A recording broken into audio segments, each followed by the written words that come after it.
नमस्कार, मैं हूं अंकुर और आप देख रहे हैं सत्यहिंदी.com। एक नजर डालते हैं अब तक की सुर्खियों पर। भारत की जीडीपी में इस तिमाही 7.5% की गिरावट दर्ज की गई है। भारत सरकार ने जुलाई से अक्टूबर की तिमाही का जीडीपी का आंकड़ा जारी किया है। इसके साथ ये पुष्ट हो गया है कि भारत आर्थिक मंदी की चपेट में है। अर्थशास्त्र के हिसाब से लगातार 2 तिमाही तक जीडीपी बढ़ने के बजाय घटती दिखे तभी माना जाता है कि कोई देश मंदी की पकड़ में है। इससे पहले की तिमाही यानी अप्रैल से जून के बीच भारत की जीडीपी यानी सकल घरेलू उत्पाद में 23.9% की भारी गिरावट आई थी। कृषि कानूनों के खिलाफ हुंकार भर रहे हरियाणा और पंजाब के किसानों का संघर्ष रंग लाया है। किसानों को दिल्ली के अंदर आने की इजाजत दे दी गई है, लेकिन इस दौरान पुलिस उनके साथ रहेगी। पुलिस ने सभी किसानों को बुराड़ी के निरंकारी ग्राउंड में जाने की इजाजत दी है।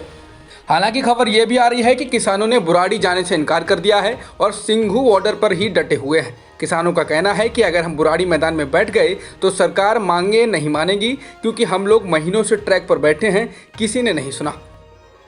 हरियाणा ने भी पंजाब से लगी अपनी सीमाओं को पूरी तरह खोल दिया है। शाम होते होते दिल्ली मेट्रो की सेवाएं भी पूरी तरह सामान्य हो गई हैं।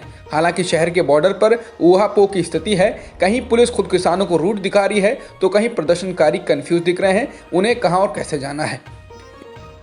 केंद्रीय मंत्री मुख्तार अब्बास नकवी ने कहा है कि प्रधानमंत्री मोदी की सरकार किसानों के हितों के लिए समर्पित है, समर्पित थी और हमेशा समर्पित रहेगी।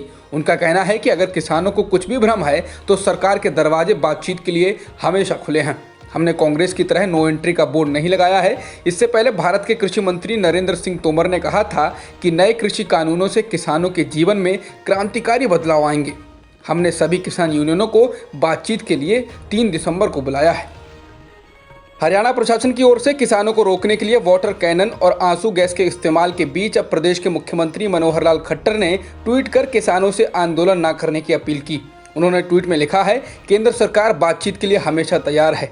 मेरी सभी किसान भाइयों से अपील है कि अपने सभी जायज़ मुद्दों के लिए केंद्र से सीधे बातचीत करें। आंदोलन इसका कोई जरिया नहीं है, बातचीत से ही इसका हल निकलेगा। कांग्रेस के पूर्व अध्यक्ष राहुल गांधी ने किसानों को लेकर मोदी सरकार पर निशाना साधा है। उन्होंने ट्वीट कर कहा है, पीएम को याद रखना चाहिए था, जब जब अहंकार सच्चाई से टकराता है पराजित होता है। सच्चाई की लड़ाई लड़ रहे किसानों को दुनिया की कोई सरकार नहीं रोक सकती। मोदी सरकार को किसानों की मांगें माननी ही होंगी और काले कानून वापस लेने होंगे। ये तो बस शुरुआत है। कर्नाटक के पूर्व सीएम सिद्धारमैया ने किसानों के प्रदर्शन पर हो रही बर्बरता को लेकर मोदी सरकार को निशाने पर लिया है।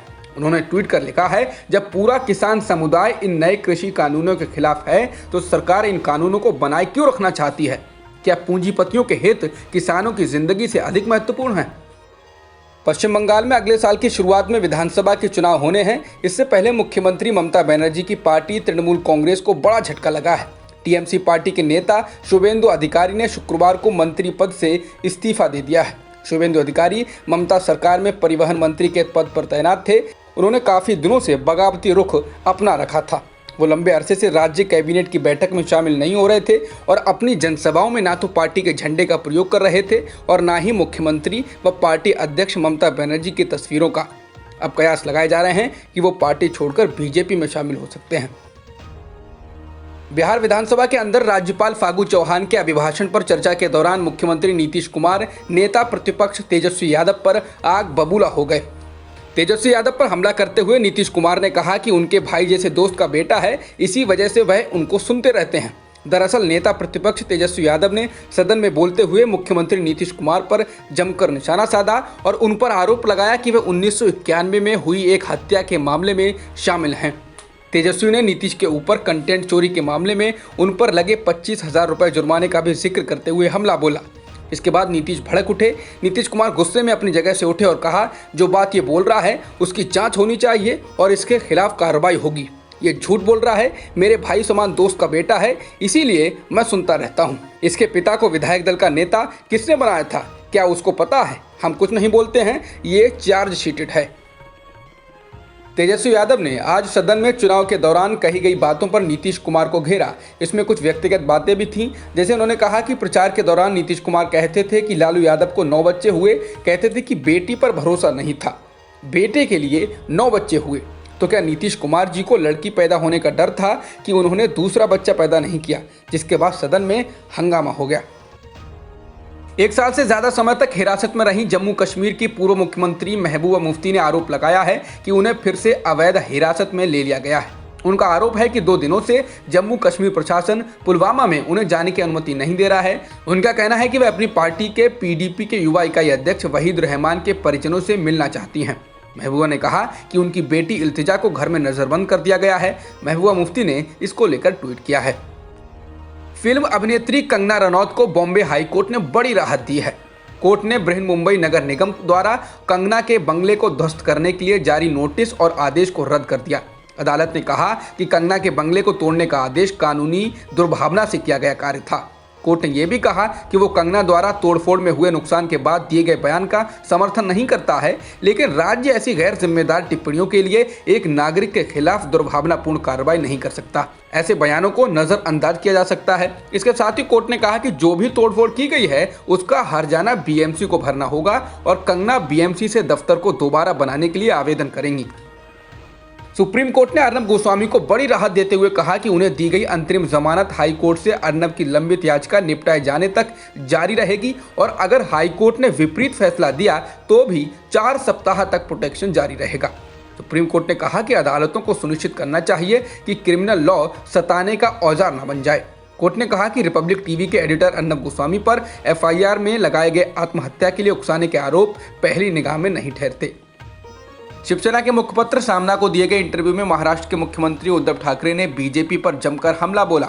उन्होंने केंद्रीय एजेंसियों का पूरे देश में दुरुपयोग का आरोप लगाते हुए कहा कि मैं शांत हूं, इसका मतलब ये नहीं कि मैं नपुंसक हूं।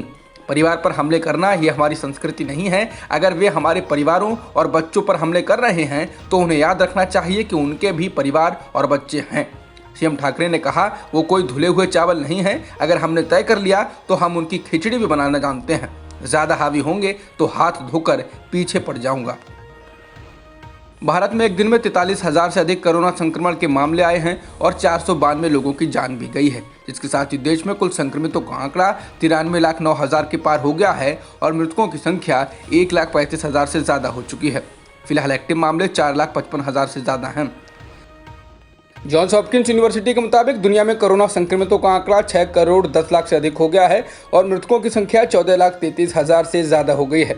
फिलहाल वर्ल्डोमीटर्स वेबसाइट के मुताबिक 4 करोड़ 25 लाख से अधिक लोग ठीक भी हो चुके हैं। ऑस्ट्रेलिया के विशाल 374 रनों के स्कोर का पीछा करने उतरी भारत की टीम 50 ओवर में 8 विकेट के नुकसान पर 308 रन ही बना सकी। इसके साथ ही सिडनी में खेला गया पहला वनडे भारत 66 रनों से हार गया। भारत की ओर से हार्दिक पांड्या ने सबसे ज्यादा 90 रन बनाए तो वहीं शिखर धवन ने 86 गेंदों पर 74 रनों की पारी खेली। इन दोनों के अलावा भारत का कोई भी बल्लेबाज कुछ खास नहीं कर पाया। अब तक की खबरों में इतना ही। बाकी खबरों के लिए बने रहिए सत्यहिंदी.com के साथ।